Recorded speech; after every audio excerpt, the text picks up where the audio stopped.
saya Askia Enisa Rahmah dan Saya Dev Jonathan Tandayu.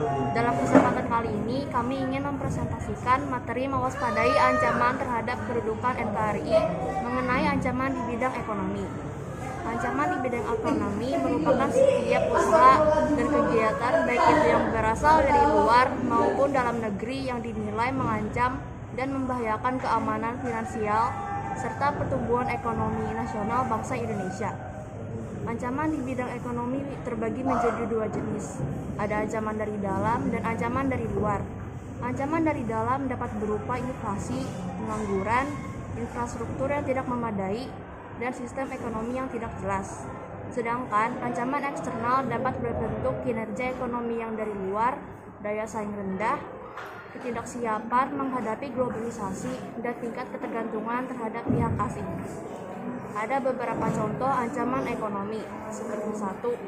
Angka penganggurannya tinggi. 2. Meningkatnya angka kemiskinan. 3. Korupsi yang merajalela. 4. Harga sumber daya alam yang jatuh di pasar dunia. 5.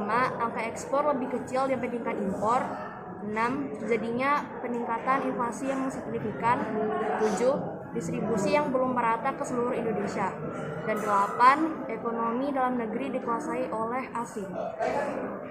Solusi yang bisa dilakukan untuk mengatasi ancaman ekonomi tersebut adalah sebagai berikut. 1. Meningkatkan taraf pendidikan masyarakat. 2. Meningkatkan pembangunan infrastruktur dalam negeri. 3. Mengatasi masalah inflasi. 4. Mengurangi impor dan menggalakkan ekspor. 5. Membuat hukum yang tegas. 6. Menjaga aset dalam negeri dikuasai oleh negara. Berikut beberapa contoh strategi mengatasi ancaman di bidang ekonomi. 1. Menekan angka pengangguran melalui pelatihan kerja dan keterampilan berbisnis. 2. Mengatasi ketergantungan impor melalui insentif peningkatan produksi dalam negeri dan penerapan regulasi pembatasan impor. 3.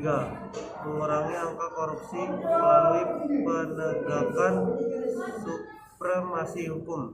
4. Mengatasi kesenjangan ekonomi melalui akses pinjaman, pelindungan sosial, serta meningkatkan kualitas pendidikan. 5. Meningkatkan jangkauan distribusi melalui pembangunan infrastruktur untuk memfasilitasi distribusi. Sekian presentasi kami hari ini. Jika ada kurangnya, kami minta maaf yang sebesar-besarnya.